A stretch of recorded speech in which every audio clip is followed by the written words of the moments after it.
De manera que no se den cuenta que estoy repitiendo, ¿no? Pero hay historias que son fascinantes, que siempre tienen actualidad, vigencia. Y como quiero regalártela otra vez, es cortita, espero que tampoco te aburra, ni te parezca tediosa. Ni modo, igual te lo voy a contar, estés de acuerdo o no, no te puedes escapar a esta hora. Resulta que un hombre caminaba por un puente cuando vio a una mujer que aparentemente estaba por saltar al vacío. Y corrió y le dijo, no lo haga, Dios la ama. Y a ella se le llenaron inmediatamente los ojos de lágrimas, porque sí estaba considerando quitarse la vida. Entonces él le preguntó, ¿eres cristiana, judía, atea o qué? Ella dijo, no, yo soy cristiana. Él dijo, yo también. Pero qué mundo más pequeño, qué providencia. Nos encontramos en esta situación álgida, pero qué lindo, yo también soy cristiano. Dígame, ¿evangélica o católica apostólica romana? Y ella dice, no, evangélica. Yo también. ¿De qué denominación? ¿Pentecostal? Dígame, ¿pentecostal del norte o pentecostal del sur? Y ella dice, pentecostal del norte. Yo también. ¿Pentecostal del norte conservador o pentecostal del norte liberal? No, pentecostal del norte conservador. Asombroso, yo también. ¿Pentecostal del norte conservador fundamentalista o pentecostal del norte conservador reformado? No, ¿qué va? Pentecostal del norte conservador fundamentalista. Asombroso, yo también. Pentecostal del norte conservador fundamentalista de la región de las Asambleas de Dios de Oberá Misiones o pentecostal del norte conservador fundamentalista de las Asambleas Cristianas de los Italianos. No, pentecostal del norte conservador fundamentalista de la región de las Asambleas de Dios de Oberá Misiones. ¡Milagro!, dijo él. Pentecostal del norte conservador fundamentalista de la región de las Asambleas de Dios de Oberá Misiones que usan la Reina Valera versión 1960. O pentecostal del norte conservador fundamentalista de la región de las Asambleas de Dios de Oberá Misiones que usan la Biblia de las Américas. Y ella dice, pentecostal del norte conservador fundamentalista de la región de las Asambleas de Dios de Oberá Misiones que usamos la Biblia de las Américas. Y él le dijo, ¿segura? ¿Usan la apócrifa versión de las Américas y no la verdadera Reina Valera 1960? Sí, mereces morir, apóstata. Y la empujó.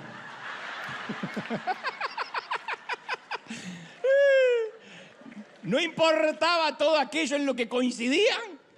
Si había un detalle distinto al suyo, merecía morir. Y la transformaba en enemiga. Y la historia siempre me lleva a pensar en que los que casi nacimos en un hogar cristiano, aprendimos desde muy niños qué era lo que le agradaba a Dios y qué era lo que no le agradaba a Dios. Cuando yo era chiquito me decían que Dios detestaba las malas calificaciones en matemáticas y que Dios se entristecía mucho de manera que daba vuelta a su rostro en su trono si me olvidaba del regalo del Día de las Madres. Y luego fui a la secundaria, al high school, y descubrimos que los intereses de Dios se expandieron un poco más. Ahora estaba obsesionado con el sexo, con las malas compañías, con las drogas. Iban cambiando los requisitos de admisión para agradarle a Dios. Y esto es en gran parte porque damos por sentado que aquellas figuras de autoridad que están sobre nosotros fueron puestas por Dios. Entonces, lo que ellos dicen, creemos que es lo que Dios piensa. Lo que nos dice mamá y papá cuando somos chiquitos y crecimos y nos desarrollamos en un hogar cristiano, interpretamos qué es lo que Dios quiere. ¿Qué dice Dios? Y bueno, lo que papá dice que dice. ¿Qué es lo que quiere Dios después? Lo que nuestro pastor en la infancia nos predica. Porque pensamos, si ellos fueron puestos por Dios, lo que a ellos les gusta o a lo que a ellos les disgusta, por carácter transitivo, ¿también le gusta o le disgusta a Dios? La ecuación es simple. Entonces, dependiendo de nuestra edad y de las temporadas que nos toque vivir, recibimos diferentes mensajes sobre cómo debe comportarse y cómo debe lucir una persona santa. A eso se le suma la cultura de cada país. A eso se le suma el entorno de cada hogar. Porque es más fácil decir, no hagas esto porque a Dios no le agrada, como echándole la culpa a Dios de lo que a lo mejor a mí no me agrada. Yo siempre menciono que en mi infancia tuve un pastor que ya era anciano cuando yo era chico y empezó a envejecer, lo cual no está mal porque todos vamos para ahí, pero él cometía el error de pensar que Dios envejecía con él. Entonces sus gustos pasaron a ser los gustos de Dios. Lo que a él no le gustaba, como por ejemplo la guitarra eléctrica o la batería, pasaron a ser los instrumentos del demonio, porque a él les disgustaba. Y empezó a decir lo que le gustaría que Dios dijese, no lo que Dios estaba diciendo. Por eso resulta inevitable suponer que la aceptación de Dios se basa en nuestro comportamiento, en lo que hacemos o en lo que no hacemos. Desde chiquitos, desde jóvenes. Si yo no hago tal cosa, Dios va a estar feliz. Pero si cruzo la línea, Dios se va a enfurecer. La mayoría de los pecados que nos enseñaron son los de comisión, no los de omisión. No importa si hacemos o no hacemos algo, sino lo que no hay que hacer. Entonces, en realidad, quien se enfurecía en nuestro tiempo, capaz que era nuestra madre, nuestros maestros, nuestro pastor, pero Dios cargaba con la mala reputación.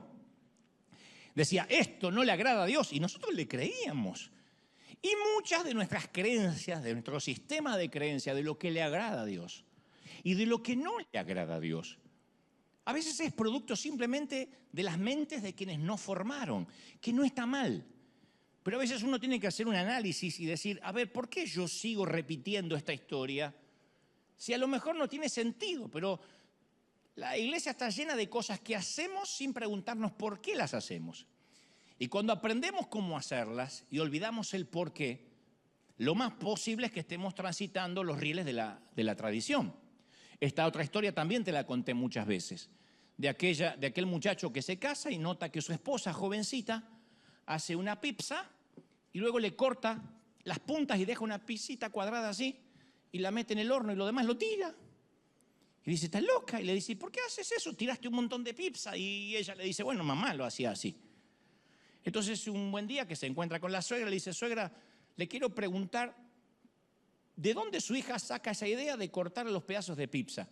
Y la madre que estaba haciendo pizza dice, ah, sí, yo también hago lo mismo. Pac, pac, le corta las 4 puntas y la tira y le pone en el horno. ¿Y por qué usted lo hace? No sé, mi mamá lo hacía. Y como la abuela todavía vivía, le pregunta a la abuela. Y le dice, abuela, su hija y su nieta cortan la pizza, la dejan chiquitita y la meten en el horno. ¿Por qué dicen que lo aprendieron de usted? Ella dice, yo no tengo idea por qué ellas lo hacen. Yo lo hacía porque tenía el horno chico. Entonces, hay cosas que vamos haciendo por sistema de creencias. Y no tenemos el valor de decir, ¿por qué es que lo estamos haciendo? Yo crecí pensando que Dios se enfurecía si yo encendía la televisión para ver el viejo Batman, el de Adam West. Si alguien la vio, con Robin, mucho antes que se dijera que eran pareja. En 1966, santas centellas, Batman, ¿se acuerdan? Bueno, yo pensé que eso era pecado porque mi pastor decía que a Dios le desagradaba ese programa. Programa infantil, barroco. Así que a la hora que pasaban Batman y todos mis amigos yo sabía que lo estaban viendo, yo me sentaba a leer la Biblia y le decía a Dios, espero que estés feliz. Porque yo la estoy pasando pésimo. A medida que fui creciendo, comencé a cuestionar cuándo realmente Dios estaba en la ecuación. Y esta es la parte que debe frustrar un poco a Dios, pienso, porque tomamos esta asombrosa relación basada en la gracia que Dios nos ofrece, llena de amor, y construimos un montón de muros de reglas alrededor, que nadie nos pidió, que nadie nos exigió. Convertimos la relación en religión. Siempre hay una tendencia, una desviación de convertir la relación en religión. Y a pesar de nuestro pasado, en algún momento le decimos a Dios, Dios, gracias por perdonarme, gracias por morir por mí en la cruz, pero a partir de este momento de mi salvación me encargo yo. Como que Él pagó el down payment, el pago inicial, y nosotros nos ocupamos de las cuotas. Y ahí nos metemos en un búnker religioso, en un monasterio lleno de leyes, de doctrinas, a las que llamamos justamente sana doctrina, que no estoy en desacuerdo con la doctrina. Pero yo no puedo ser ni tu juez, ni tú puedes ser mi juez. Y es cuanto más tiempo llevo fungiendo como pastor, menos propenso estoy de decirle a la gente lo que tienen que hacer, lo que no tienen que hacer, y más me siento rápido en limitarme a abrazarlos y orar por ellos.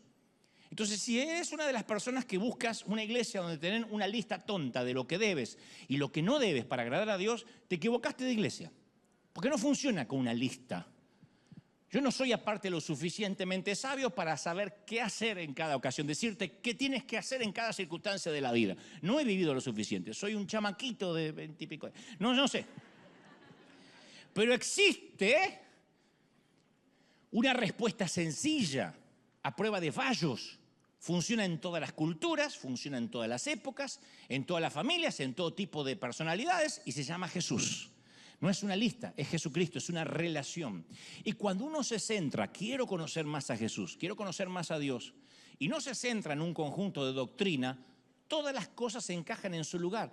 Ya no hay que hacer esfuerzo para ser santo. La santidad es inherente. El fruto del Espíritu se te pega. Por la relación se te pega a agradar a Dios. Vas a querer hacerlo. ¿Están conmigo, sí o no? ¿Por qué? Porque las doctrinas tratan la conducta, pero no el corazón. Las doctrinas no tratan el carácter. Y con los años yo me fui dando cuenta que mis marcos de referencia se reducían a los mandatos de mis figuras de autoridad. Hasta el día de hoy, yo soy un fundamentalista en muchas cosas, por eso me considero un legalista en recuperación, porque todavía tengo los rezagos de lo que aprendí, lo que me decían que estaba mal, que era pecado, y yo lo creía, a veces eran boberías. Pero cuando comencé a conocer el carácter de Dios, y mi relación con Él superó la religión, entonces mi vida empezó a cambiar, mi relación con Él fue más pura. Fue cuando empecé a ver a Jesús con ojos nuevos. ¿Qué es ver a Jesús con ojos nuevos? No verlo con ojos vicarios, con ojos prestados. No creer en lo que me dice que Jesús es, sino descubrir, Señor Espíritu Santo, revélame quién eres. La Biblia, sin la instrucción del Espíritu, es el libro más aburrido que vas a encontrar. Vas a decir, no entiendo nada, es aburrido, pero cuando le dices, Espíritu Santo, enséñame, muéstrame, revélame, ¿qué quisiste decir? Esta inspiración, ¿de dónde vino? Esto es un libro, me van a permitir el término, aunque me van a liquidar los religiosos, es un libro mágico. Es un libro que entras y te pierdes, de pronto no sabes cuándo vas a empezar, dónde vas a terminar. Es un libro que está vivo, es un libro peligroso, es un libro que te lleva a descubrir un Dios que sigue queriendo relacionarse con nosotros. Alguien tiene que creerlo, sí o no. Ahí fue cuando dije, Jesús, ¿quién eras? Y empecé a leer los evangelios. De vuelta. A ver, muéstrame tu personalidad, por qué hablabas con quien hablabas, cómo era tu ironía, cómo le respondías a los religiosos. Y aprendí leyendo su carácter o diciendo, el Espíritu Santo, revélame cómo era Jesús o cómo fue, al menos en los años que caminó sobre la tierra. Ahí fue cuando me di cuenta que Jesús no se parecía a quien me dijeron que era diferente. Hace unos meses atrás, un artista al cual respeto mucho, me contó que estaba en una crisis personal y le dije, ¿por qué no te acercas a una iglesia en tu país para buscar a Dios?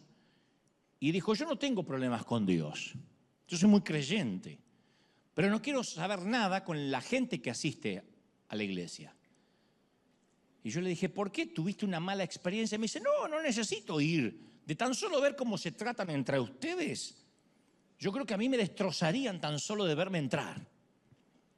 Y yo pensé, si eso es lo que algunos ven desde afuera, no es un factor que los cristianos podemos obviar como si fuera un detalle menor. Porque esta es la verdad, si estamos impidiendo que otros busquen a Jesús por culpa nuestra, eso constituye una crisis muy seria. Porque en última instancia, nuestro rechazo predica también el rechazo de Jesús. Y si esto no nos preocupa, es que no estamos entendiendo nada. Nos tiene que preocupar que la gente diga, no, no, no, no, no. Ahí está lleno de reglas y hay gente que te discrimina y que te señala. Entonces Jesús intentó grabar un axioma en nosotros, un tótem para la vida. Está obsesionado con ello. En Juan 13:35 Jesús dijo, de este modo sabrán que son mis discípulos. Nos dio un distintivo, nos dio una marca, nos dio una credencial, una ID. Dijo, les voy a dar un documento para que cuando le digan, ¿ustedes qué son? Este es el modo que los van a conocer. Si se aman los unos a los otros. No hay otro modo. Nunca dijo la doctrina, los conocerán por su manera de vestir, por sus canciones. La única manera que los conozcan, digan, estos estuvieron conmigo, va a ser por cómo se aman entre ustedes. Y en Juan 17:23 añadió, yo en ellos, Padre, y tú en mí. Permíteme que alcancen la perfección de la unidad y así el mundo reconozca que tú me enviaste y que los has amado a ellos como me has amado a mí. Una simbiosis perfecta. Existe una correlación muy clara entre cómo nos tratamos unos con los otros y cómo el mundo relaciona ese trato a cómo es nuestro Dios. Si la gente quiere saber de nuestro Dios, no tiene que escuchar un mensaje nuestro ni nuestras canciones, nos tiene que ver actuar en la semana. ¿Qué deberían deducir los inconversos, los ateos, los agnósticos de nuestra manera de tratarnos y de amarnos unos a los otros? Número uno, que obviamente le pertenecemos a Jesús, porque ¿qué otra explicación existe para una comunidad que se ama tanto? No sabés cómo se llama esa gente, no vi a uno de River hablar mal de otro de River, nunca. No vi ninguna hermana enojada porque le quitaron lugar en la fila, no vi. A una le pidieron el asiento y a pesar de que había estado de temprano, dijo, ¿cómo no? Si es por un alma nueva y se levantó. Esto es sobrenatural. Nunca había ninguna llegar al café o al bookstore diciendo, vengo a buscar la mía, a los gritos. No, es gente que está llena de Dios y de amor. Entonces, deberíamos ser tan convincentes que los demás lo interpretaran como, wow, esta gente es sobrenatural. Eso es lo que dijo Jesús. Que nos vean y digan, esta gente no pertenece acá, porque si pertenecieran acá estarían preocupados por la inflación de Biden, o si en México por AMLO y en Argentina por quien esté en el gobierno, que no sé quién está. No, que tengo que ir esta semana, sí sé quién está, pero a veces uno duda. Deberían decir, esta gente pertenece a Dios. Y según la tarjeta de presentación de Dios, ¿cuál es la tarjeta? Es el amor. Si las personas reconocen que al observarnos está Dios en nosotros, significa de que ese es el Evangelio en su esencia. Y si no reconocen el amor en nosotros, no reconocen a Dios, entonces es que nos desviamos de una manera trágica. Número dos, tienen que ver que Dios nos ama mucho. Deberían deducir y decir, estas personas son gente muy amada y están imitando al Salvador. Y si están imitando a su Salvador, debe ser un buen Salvador, porque mira lo amado que se sienten, la amada que se siente. Porque la gente amada, ¿qué hace? Perdona, alienta, sirve, edifica, porque son preciosas para alguien. Viven dentro de un extraño paradigma o paradoja que es primero los demás. Se saca, ¿qué gano yo con esto? ¿Y a mí qué me dan? Se saca el egoísmo porque está lleno de Dios. Eso es algo que solo la gente segura hace, la gente amada. La gente amada y segura dice, no importa lo que yo gano, yo quiero que el otro sea bendecido. El ateo debería vernos y decir, ¿esto no significará que Dios también podría amarme a mí? Yo quiero esa vida. Entonces, en un mundo que nos observa y que está tan lejos de estas conclusiones que te digo que son sencillas, porque no es que nos tienen que ver viviendo en un convento, un pacto de hambre, en un claustro, nos tienen que ver amar. Y si el mundo no ve esto en nosotros, yo creo que nos debería afligir. Yo siempre le pregunto a los amigos inconversos, ¿qué se le viene a la mente cuando yo le digo evangélico? Cuando yo te digo evangélico, lo primero que se le viene a la mente es un pastor a la madrugada diciendo, ¡pare de sufrir! Ya no sufra más, trae la rosa del Sarón, el aceite de Sarón. Cuando yo le digo, no pienses en alguien brasileño, sino alguien de tu país. Y esto es algo que quiero también aclarar. Cada vez tengo más amigos inconversos. Yo sé que esto le produce urticaria a mucha gente, pero cierta vez un pastor le preguntó a otro: pastor, ¿usted conoce algún homosexual o transexual? No, dijo el pastor, Dios me libre de juntarme con esos degenerados. ¿Y no conoce ningún traficante de drogas? Menos. Esa gente pervierte a nuestros jóvenes. ¿Y conoce alguna bailarina del tubo, del caño?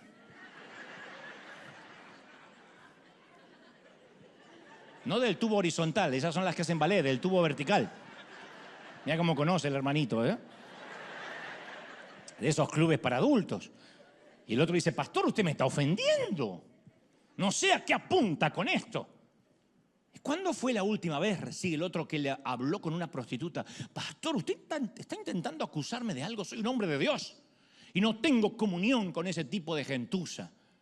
Y el otro le dijo: me lo imaginaba, por eso su iglesia nunca crece ni va a crecer. Porque el pastor tenía muchos amigos, gente que compartía sus valores y que iban en la misma dirección moral que él. Y según la definición de Jesús, todas aquellas personas por las cuales este pastor se preocupaba entraban en la categoría de sanos. Los sanos no tienen necesidad del médico. Y cuanto más años tenemos en la iglesia, más cómodos nos sentimos con los que son como nosotros y más lejos de los que se suponen que son enfermos. Entonces lo primero que nos metemos en la cabeza: no me junto más, la luz no tiene comunión con las tinieblas. Y a partir de ahí no predicamos más, tenemos la excusa perfecta para no amar, para no involucrarnos, para no ensuciarnos las manos con las almas de la gente. Por eso decimos que en River abrimos nuestro corazón a las personas cuya vida es moralmente distinta a la nuestra.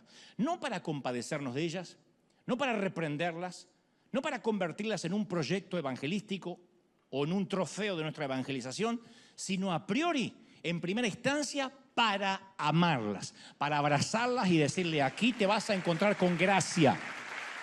Lo demás lo hace el Espíritu Santo y Dios. Entonces, volviendo al tema de mis amigos inconversos, me dicen: para mí, el evangélico promedio, y me permite hablar a mí porque yo estoy dentro, porque yo crecí en la iglesia. Y eso me asigna autoridad, yo no estoy hablando de afuera. Yo nací casi en la banca de una iglesia. Entonces yo quiero preguntar cómo nos ven. Y me suelen decir: mira, para mí un evangélico es alguien atrincherado en su manera arcaica de pensar, siempre enemigo del aborto, de los homosexuales, furioso, violento, ilógico, constructor de grietas. Y si no piensas como él, eres su enemigo o te condena. Entonces a veces queremos nosotros convertir a todo el mundo y por lo general no podemos ni convivir pacíficamente con nadie que no crea lo que nosotros creemos. Y mientras más nos llenamos la boca, y esto es una autocrítica, de tolerar la diversidad, más descalificamos y condenamos al que piensa distinto. Pasa entre pastores, imagínate con el resto del mundo. Es muy raro que veas a un cura hablando mal de otro cura. Es muy raro que un cura hable mal de un cardenal, o del cardenal del obispo del papa. De alguna manera hay un respeto por el clero o por la autoridad que ellos consideran ha sido puesta en ese hombre. Pero si notamos nuestro ejército, vamos a ver que apenas estamos en desacuerdo, inmediatamente pasa a la vereda de enfrente. Y siempre me pregunto: ¿cómo vamos a hacer sal y levadura dentro de una sociedad que tiene un concepto tan negativo de nosotros? Y esa tendencia a excluir al que piensa distinto, entre los dirigentes religiosos de Jesús, consideraban que era una gran virtud. Pensaron: vamos a excluir al que piensa distinto y Jesús nos va a aplaudir. Pero para Jesús constituyó un gran pecado. Y eso sorprendió a los discípulos. Un día, camino a Jerusalén, estaban los muchachos con Jesús y Jesús quiso detenerse en una población samaritana y no lo recibieron bien. Y sus discípulos preguntaron, uno para hacerse el súper espiritual: Señor, ¿quiere que hagamos caer fuego del cielo para que los destruya? Creo que era chileno, dijo: ¿quiere que hagamos caer fuego del cielo para que los destruya, estos huevones? Y pensaban que Jesús, no, lo digo por mi amigo Ulises Oyarzún, que está acá, pero Judas, todos estos eran todos chilenos, me dijeron, pero después Dios los perdonó. Cuando él habla, cuando él predica, dice que Judas era argentino y esta es mi venganza. Dice que Judas dijo: ¿seré yo, che, el que te iba a traicionar, macho?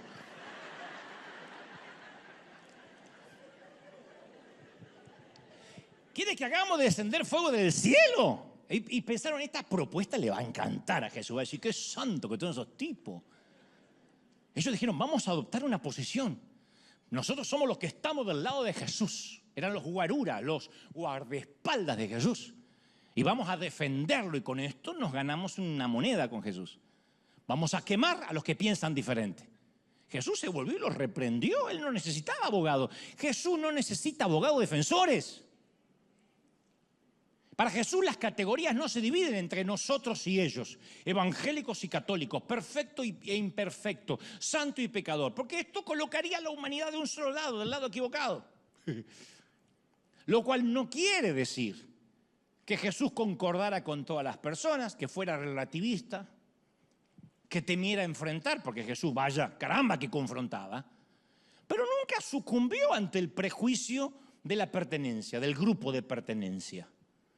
Y continuamente comunicaba su propósito que deberían pasar al otro lado, predicar el evangelio a toda criatura. Los que ellos querían poner del lado diferente, Jesús los metía en su círculo. Entonces a veces los que venimos a la iglesia por años malinterpretamos esto. Hablamos de otras religiones, de otras etnias, de otras culturas, de otra conducta, de otra política, de otras denominaciones. Y nos permitimos cualquier licencia, que no es otra cosa que murmuración disfrazada de la palabra celo santo, con el fin de condenar al que se vaya al infierno al que no piensa como nosotros. Por eso cuando uno va a ver a Jesús con ojos nuevos, se lleva unas sorpresas. ¡Oh! Ve unas cosas que realmente incomodan nuestro sistema de creencias. Por eso el legalismo es tan popular, porque es un evangelio más predecible.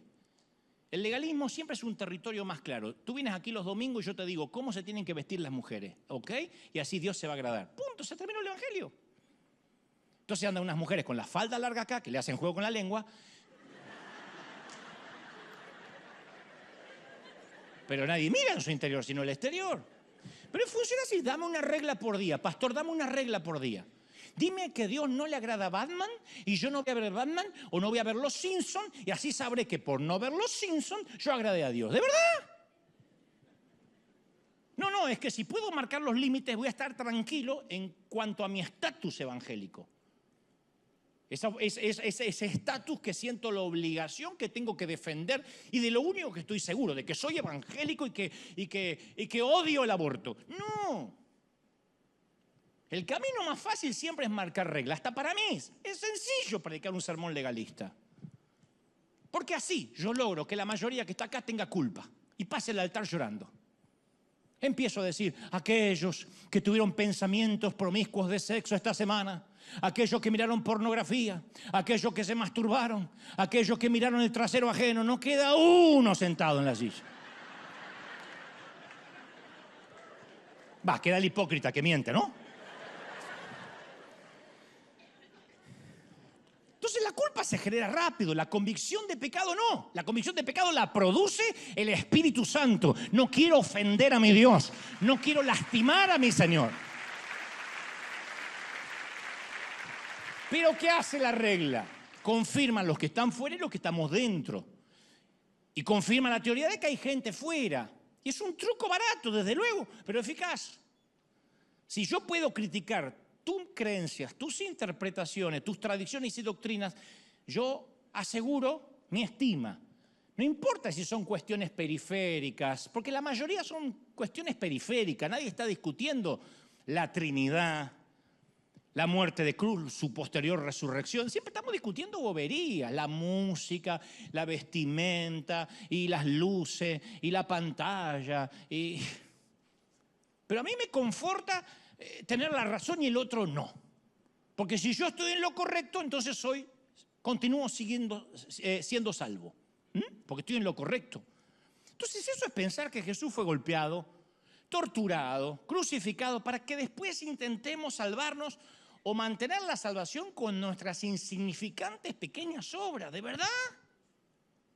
No podemos abaratar el sacrificio de Jesús pretendiendo reembolsarlo. No se puede pagar. Pero como no lo podemos pagar, entonces intentamos justificarnos en comparación. Bueno, menos mal que no somos como de aquella falsa doctrina. Por lo menos no somos como los otros. Entonces nuestro pecadómetro tenemos pecados chiquitos, pequeños, chiquititos, medianos, grandes y escandalosos. Si vemos a alguien con un pecado pequeño, y bueno, ¿quién no? Es una persona buena. ¿Quién no quiere? ¿Quién va a querer a la suegra? Es un pecado pequeño. Está cerca de Jesús, por lo menos. Vemos a alguien con pecado más mediano y ya nos ponemos nerviosos. Estamos orando por esa persona. Tenemos que orar para que Dios trate duro. Va a tener que llamarle la atención Dios en un momento u otro. Cuando nos encontramos con un pecador escandaloso, decimos, va a arder en el infierno. Ese hombre se va directo y cómo me voy a gozar. Porque, ahora, en ningún lugar de la Biblia nosotros encontramos que Dios haga distinción en varios niveles de pecado. Yo siempre digo, Él pone al chismoso en la misma lista del homicida. Chismear es lo mismo que hubiese matado a tu suegra. Lo hubieses hecho. Él no comparte nuestro sistema de evaluación. Para Él todos los pecados son igual de malos y todos los pecadores merecen el mismo amor y el mismo perdón. Todos los pecadores, chiquitos, medianos y grandes. ¿Sí o no? Ahora, es evidente que cada pecado tiene sus diferentes consecuencias. Por algunos te pueden meter hasta en la cárcel, otros te pueden romper la cara, otros no se van a notar. Pero el Señor llama pecado, pecado. Al pecado es pecado independientemente de las consecuencias legales o naturales que puedas tener. Por eso tenemos que tomar conciencia que dentro de nosotros siempre hay un fariseo intentando salir. Tan pronto vencemos una debilidad, nos ponemos en la vereda de enfrente de esa debilidad y somos el mayor crítico de quien tenga esa misma debilidad todavía que nosotros acabamos de vencer hace poco. A un ex chismoso, el que más bronca le da es el chismoso. A un ex indocumentado hispano, el que más bronca le da es un indocumentado. Trabaja en la migra.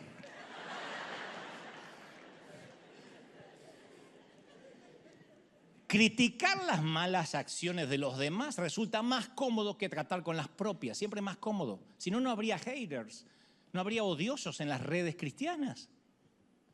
¿Qué hacemos? Maquillamos leyes, las adecuamos a nuestro estilo de vida y juzgamos a los demás por esas leyes. A veces por nuestra cultura lo juzgamos. Las mujeres musulmanas que se tapan continuamente, seguramente si te ven como estás hoy, te juzgaría. Porque a una mujer no se le debe ver su rostro. Pero es un tema cultural. En todo caso religioso. No necesariamente viene de Dios. Y Jesús se juntó con lo que hoy equivaldría a, porque a veces decimos, sí, cobradores de impuestos, como que se juntó con el que cobra el IRS o la FIP en Argentina o Hacienda en España. No, él se juntaba con proxenetas, prostitutas, tratantes de blancas, narcos, travestis y drogadictos, lo que hoy sería esa gente. Porque en la cultura de la época, comer con esa gente implicaba que se identificaba con esa gente. No comías con quien no te identificabas, por lo menos para un judío. Y Jesús se relacionó con todo tipo de gente que los judíos respetables evitaban. Ninguna persona que se respetara a sí misma se arriesgaría a hacerse amiga de esa gente para que no se los culpara por asociación. Predicarles, reprenderlos, criticarlos, hasta burlarse de ellos, incluso hubiese sido aplaudido. Pero nunca sentarse a comer. Y por sentarse alrededor de la mesa, contar chistes y disfrutar juntos, lo llevaron a Jesús a la cruz. Porque eso era quedar pegado. No había redes. Pero lo veían.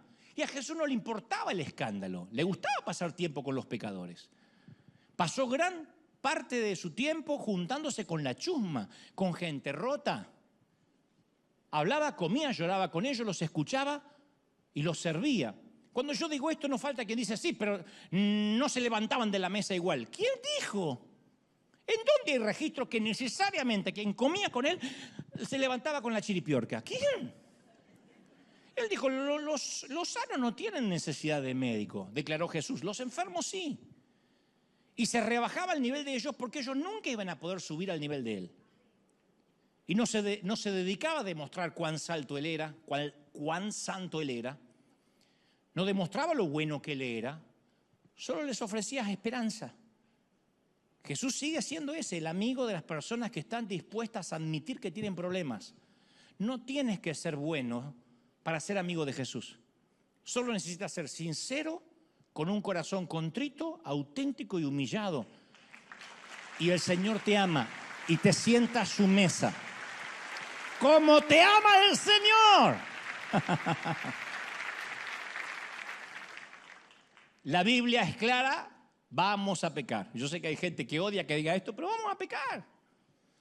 Tarde o temprano la fuerza de voluntad, la educación, la sanísima doctrina no van a ser suficientes. Yo hace unos años invité a un pariente a cenar, a almorzar. Conté esta historia también. Él se jacta siempre de tener una doctrina impoluta, una doctrina más santa que la de Pablo, porque él la perfeccionó. ¡Oh!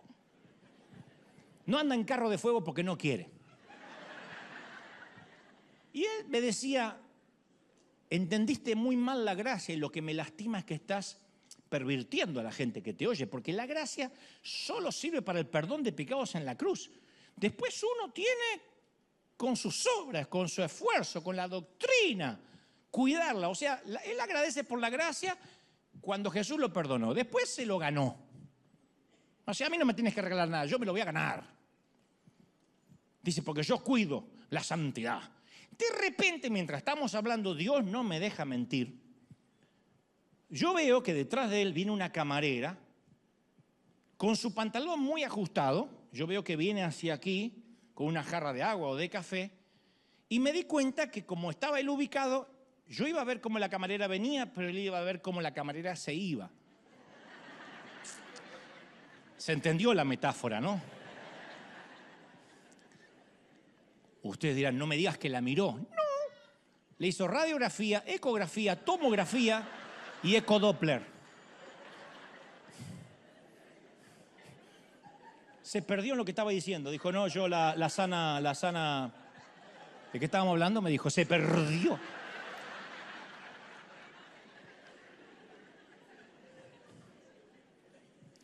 ¿Por qué? Porque su esperanza está en la fortaleza moral, en la doctrina.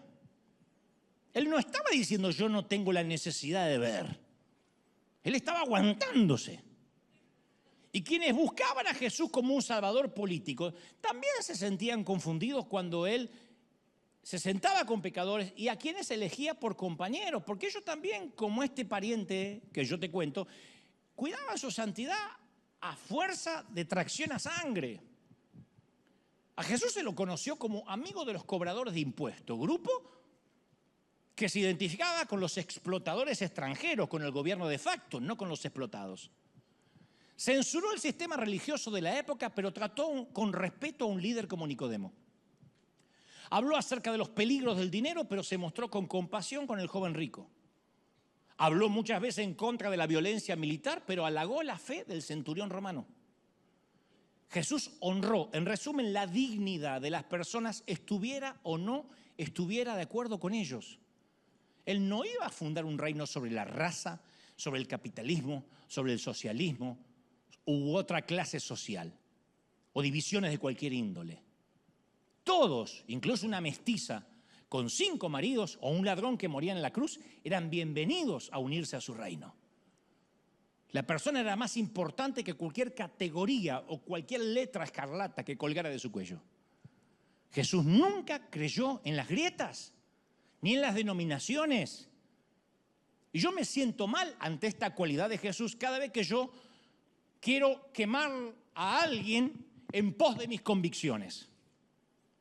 Porque es muy fácil, no nos damos cuenta y enseguida estamos en la otra vereda gritándole al enemigo del otro lado de la grieta.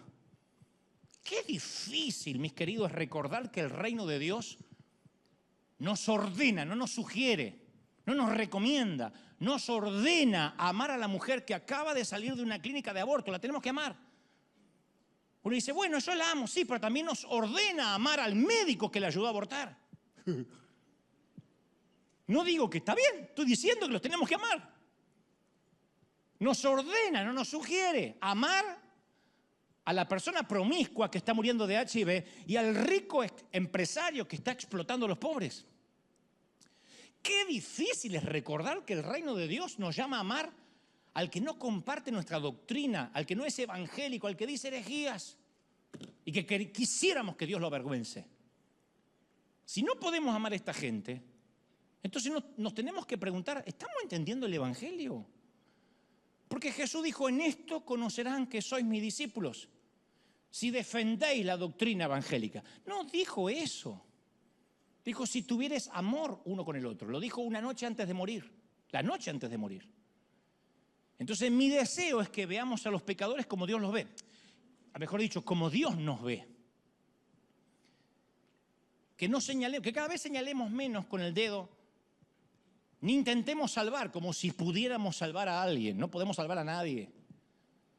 Sino que nos limitemos a amarla. No saben qué evangelismo maravilloso es amar. Amas a alguien y casi no tienes que predicarle, solito te empieza a preguntar. No creerá la cantidad de artistas que solitos dijeron, queremos ir a verte al Luna Park. Ni los invitamos. Pero ellos dicen, nunca me amaron así, nunca me abrazaron así, acá hay algo raro. O son narcos o esta gente debe tener un salvador que vale la pena conocer. Pero muchas veces solemos ser jueces. Vestimos nuestra toga, hacemos repiquetear el martillo, decimos, caso cerrado, ande con cuidado, respete para que lo respete y que Dios nos ampare. Y no escuchamos la historia de la gente. Y Dios ha redimido todas las personas a través de la historia de todas las culturas, de los países, de los poderes mundiales, de los sistemas, de las órdenes religiosas, corrientes, movimientos, corazones humanos, desde el principio de los tiempos.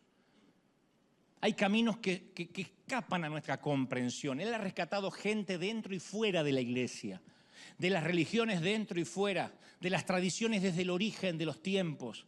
Yo te digo una cosa, en el cielo nos vamos a llevar una sorpresa. Una sorpresa, porque vamos a buscar los que creíamos que tenían el VIP comprado y no van a estar.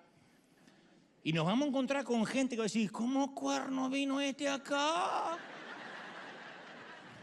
Pero Él obra en maneras misteriosas que no conocemos. Y eso nos escandaliza. Y está bien que nos escandalice, pero nos tiene que escandalizar cada vez menos. Lo que pasa es que nosotros al principio agradecemos pertenecer a la familia que nos llamen hermano. Después ya no queremos ser hermano de nadie, queremos ser el padre de los demás. Y hablar en nombre de Dios. Nos encanta hablar en nombre del Padre, no queremos ser hermanos. Y nuestros hermanos no necesitan otro padre, ya tienen un padre.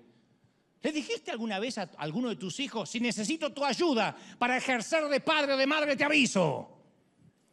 Cuando un hermano quiere mandar al otro. Entonces la manera en que hablamos unos a los otros, que nos corregimos en público, que nos sacamos falta, que nos desaprobamos, sin siquiera aplicar el beneficio de la duda, a veces es repugnante. Y por esta razón hay observadores que pasan de alto nuestra familia. Y como cualquier familia tenemos asuntos que resolver. No tenemos que confundir unidad con la uniformidad. Unidad con uniformidad. Podemos tener lo primero sin lo segundo. Podemos ser unidos y no ser uniformes. Ustedes son de México, de El Salvador, de Colombia, de Guatemala, de Costa Rica. Yo soy de uno de los mejores países del mundo. Fuera de todo Europa, pues el Barça, del Real Madrid, del Chivas, del América, no importa. No tenemos que pensar igual. Tenemos que ir todos para el mismo lado, que es diferente.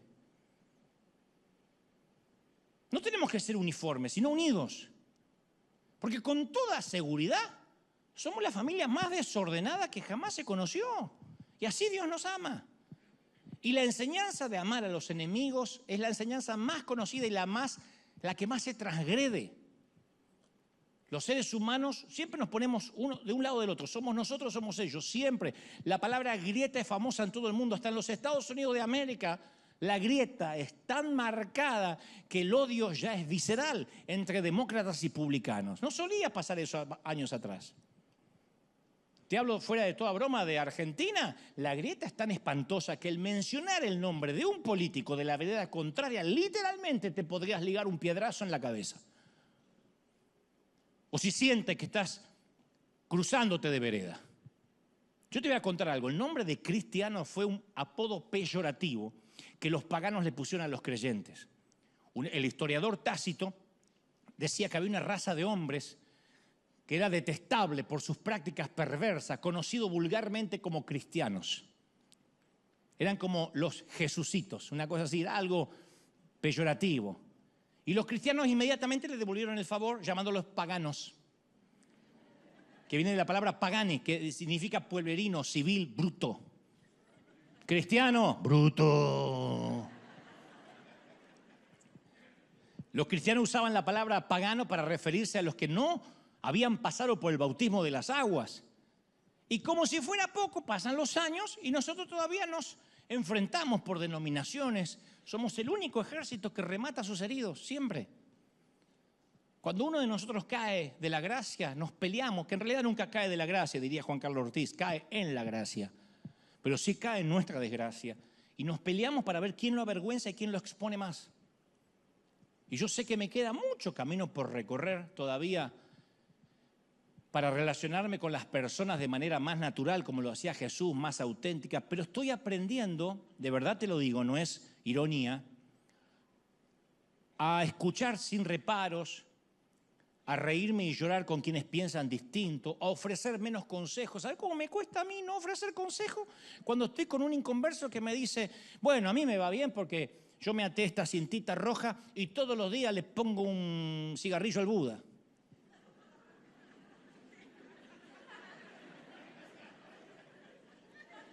Tengo unas ganas, pero no me está pidiendo consejo. Y hay una parte mía que es el fariseo que quiere salir.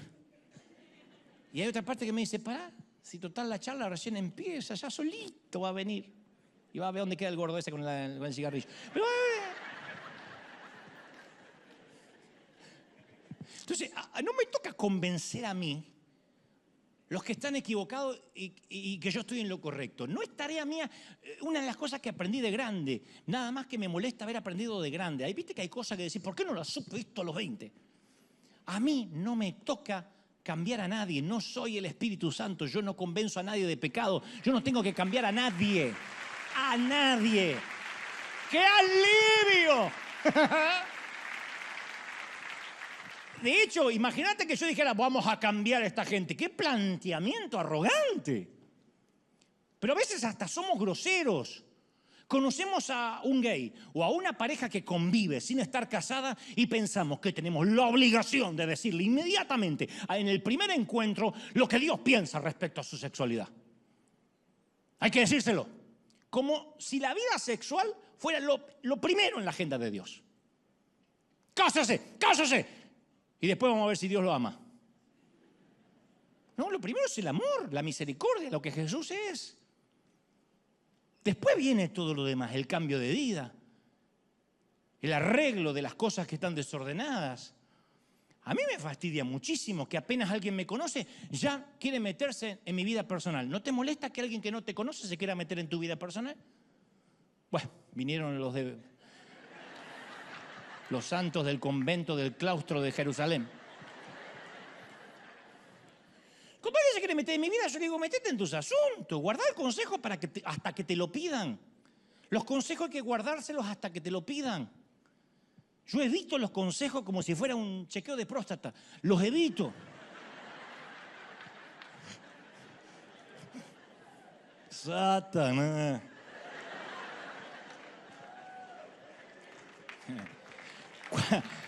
Cuando el pecado... Si no estoy pidiendo consejo. Cuando el pecado se vuelve más importante que el pecador, eso es una alarma en nuestra cabeza. Danger, danger, danger. No podemos simular amor para que la gente venga a la iglesia. El amor no se puede simular. Por eso me cuesta entender que algunos dicen, dime con quién andas y te diré quién eres. ¿De verdad? ¿Leyeron la vida de Jesús una sola vez? Tienen menos Biblia que una mezquita si piensan eso. Dime con quién andas y te diré quién eres. ¿No le decían eso a Jesús? Comilón y bebedor de vino, porque te sientas con republicanos y te sientas... No, con republicanos, no, con publicanos. Si hubiese sido republicano, hubiesen celebrado los gringos. Con publicanos. ¿Ah? Los huesos colorados habrían estado felices. ¡Esa! Estaba con Trump cenando el señor. Y a veces a mí me critican no porque me saco una foto necesariamente con un delincuente, sino porque me la saco con alguien que se divorció. Oh, sí, una vez me saqué una foto con Benny Hinn. Que Benny Hinn en un momento es público conocimiento, una vez se divorció y después se casó con la misma. Allá él.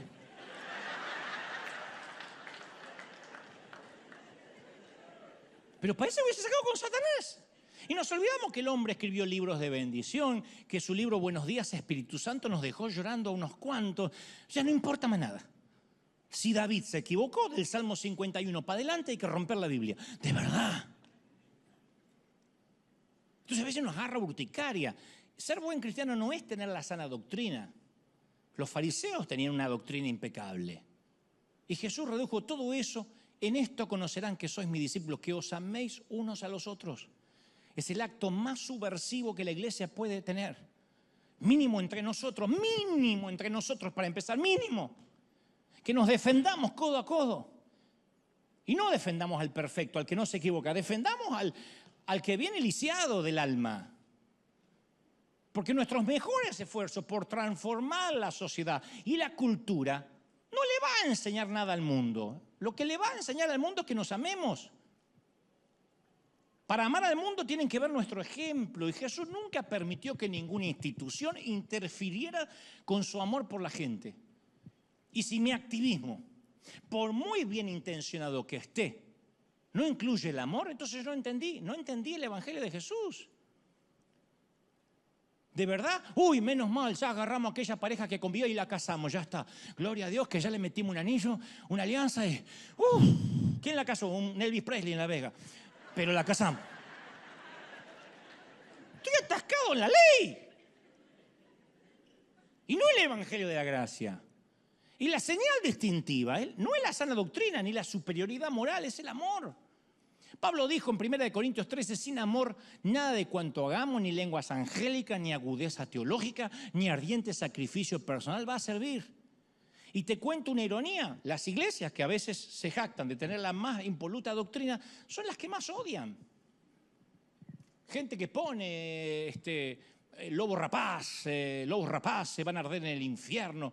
Yo lo superé, yo hasta convivo con eso y hasta quiero decir que lo disfruto. Pero hay mucha gente rota que fue herida. Porque el odio visceral termina eclipsando cualquier falda larga.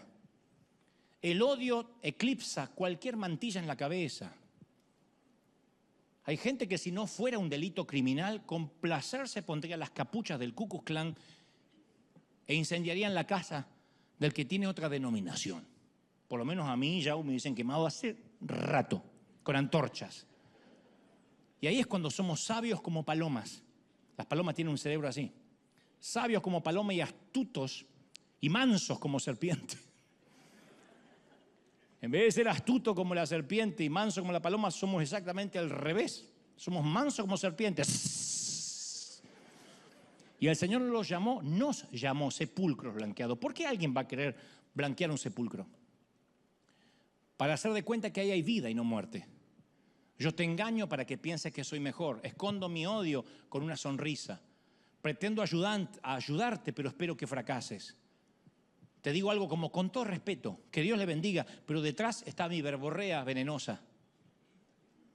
Te digo, Dios te bendiga, pero luego digo, ojalá que Dios lo avergüence. Aunque después ponga, seguiré orando por usted. Y me muestro cariñoso cuando estoy lleno de envidia, de celos. Y debido al énfasis que Jesús pone en el corazón, la bondad no empieza con una buena conducta. Pablo habla de las riquezas de la gracia de Dios. Si la gracia es tan rica, ¿por qué no la mostramos más? ¿Por qué no repartimos el aroma de la gracia y menos toxicidad? Y tal como Jesús le señaló a los fariseos, no es preocuparse por la moral. La moral es algo que se va alineando solo cuando uno ama a Dios. La doctrina apartada de la gracia resuelve poco. Estigmatizar a las madres solteras, perseguir a alguien que todavía ha estado atado a la pornografía, castigar a los que quebrantan la ley, no va a traer el reino a la tierra. Solamente va a haber gente hipócrita que va a mentir y simular, como en la mayoría de las congregaciones, que es santa, para que el pastor no la descubra. Y si todo es agradar al pastor, volvemos a cuando éramos niños, cuando mamá decía: a Dios le ofende que te olvidaste el regalo para el Día de las Madres. Y otra vez el sistema de creencia nos vuelve a dominar. Yo creo que a veces pensamos que vivimos en Babilonia, atrapados en una sociedad hostil contra la fe. Pero yo pienso que vivimos en un lugar más parecido a Samaria. En los tiempos de Jesús los samaritanos eran primos hermanos de los judíos. Había mucha similitud, eran dos pueblos muy similares. Y como miembros apartados de la familia, viste que cuando dos familiares se dejan de hablar hay mucho resentimiento porque se conocen mucho. Para los judíos, los samaritanos eran simplemente herejes. Juan explica, los judíos no tienen nada en común con los samaritanos, nada. Porque a veces los grupos más cercanos entre sí son los que más se odian. Las personas más parecidas son las que generan más resentimiento entre los dos grupos. Y esto era cierto en los tiempos de Jesús. Lo acusaban a Jesús diciendo: no tenemos razón al decir que eres endemoniado y samaritano. Era el peor insulto, samaritano. Nunca odiamos a quien tiene una religión extraña. Nos peleamos y detestamos a quien se pelea por tener la exclusividad de la verdad. De ahí surgen las divisiones. Yo hablé con Dios. No. Yo hablé con Dios y me dijo otra cosa. No. A mí no me dijo lo mismo. Y Pablo dice: usemos las armas de la gracia con los que se nos oponen. Como decía Juan Carlos Ortiz, yo le decía a veces a Ortiz: Juan Carlos, ¿cómo soportás a fulanito? Y decía: pero pobrecito, si ni el diablo lo aguanta. Si no lo amo yo, ¿quién lo va a amar? Y cuando los fariseos le decían a Jesús, ¡samaritano! Él rechazó la acusación de que estaba poseído, pero no protestó ante el insulto racial. Con toda intención se contó una historia que se llamaba el buen samaritano, que es como decir hoy el buen nazi. Se apartó del camino para visitar una aldea samaritana. Les ordenó a los judíos: lleven el evangelio a los samaritanos. Y los samaritanos se convirtieron en seguidores de Cristo. Recibieron el Espíritu Santo por medio de Juan, que fue quien había dicho: ¿quieres que oremos para que caiga fuego y los queme estos tipos? Anhelo que la iglesia compita para transmitir, esa sí es la competencia que queremos, para transmitir la gracia. Para decir: no, nosotros damos más gracia. Porque muchas veces parece que somos dispensadores de culpa. Cuanto más culpable se siente, más presencia y unción de Dios hubo. ¿Sabes? Muchos no están listos para esta conversación, y yo lo sé. Y también es un secreto que algunos quieren que no sepas. Dios no es demócrata, no es republicano. Dios no es republicano.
ਮੇਰਾ ਸਟਾਈਲ ਵੱਖਰਾ ਮੇਰੀ ਯਾਰੀ ਵੀ ਟਾਈਟ ਜੇ ਕੋਈ ਕਰੇ ਸ਼ੋਰ ਮੈਂ ਆਉਂਦੀ ਆ ਫਾਈਟ ਦਿਲ ਕਲੀਨ ਪਰ ਗੱਲਾਂ ਚ ਥੋੜੀ ਆ ਜੋ ਵੀ ਸਾਹਮਣੇ ਆਵੇ ਮੈਂ ਕਰਦੇ ਆ ਕੱਟ ਚੱਲਦੇ ਆ ਸਵਾਗ ਚ ਸਾਡੀ ਗੱਲਾਂ ਬੜੀ ਹੈਵੀ ਮੈਨੂੰ ਰੋਕਣਾ ਨਾ ਜਾਵੇ ਦੁਨੀਆ ਚ ਕੋਈ ਵੀ ਰੈਡੀ ਵਾਈਬ ਮੇਰੀ ਹਾਈ ਜਿਵੇਂ ਆਸਮਾਂ ਤੇ ਫਲਾਈ ਹੱਥ ਮੇਰੀ ਵੱਖਰੀ ਕਿਸੇ ਨਾਲ ਨਹੀਂ ਲਾਈ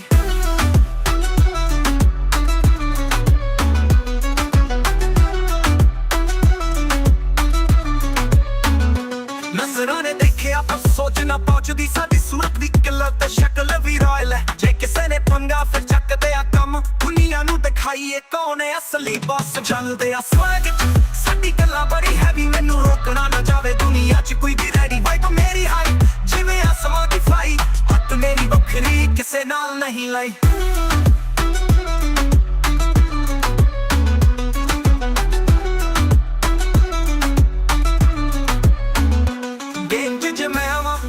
ਫਿਰ ਮੁੱਕਦੀ ਏ ਬਾਜੀ ਆਪਣੇ ਹੀਰਾ ਤੇ ਸਾਡੀ ਦੁਨੀਆ ਦੀ ਰੱਸੀ ਕਿਸੇ ਦੀ ਨਾ ਸੁਣੀ ਬਸ ਆਪਣੇ ਰੰਗ ਰੱਖਦੇ ਜਿੱਥੇ ਵੀ ਤੁਰਦਾ ਮੈਂ ਉਹ ਵੀ ਵਿਚਾਰ ਬਣ ਜਾਵੇ ਗੱਲਾਂ ਨੇ ਸਾਡੀਆਂ ਜਿਵੇਂ ਫੇਰ ਦੀ ਲਾਈਨ ਸਾਡੀ ਯਾਰੀ ਨੇ ਕਰਦੇ ਦੁਨੀਆ ਨੂੰ ਸ਼ਾਈਨ ਮੁੰਡੇ ਨੇ ਵਾਈ ਕੋ ਵੱਖਰੀ ਸਾਡੀ ਦੁਨੀਆ ਲੱਗ ਹੱਥ ਤੇ ਸਵੈਗ ਸਾਡੇ ਦੁਨੀਆ ਵੀ ਡਰ ਲੱਗ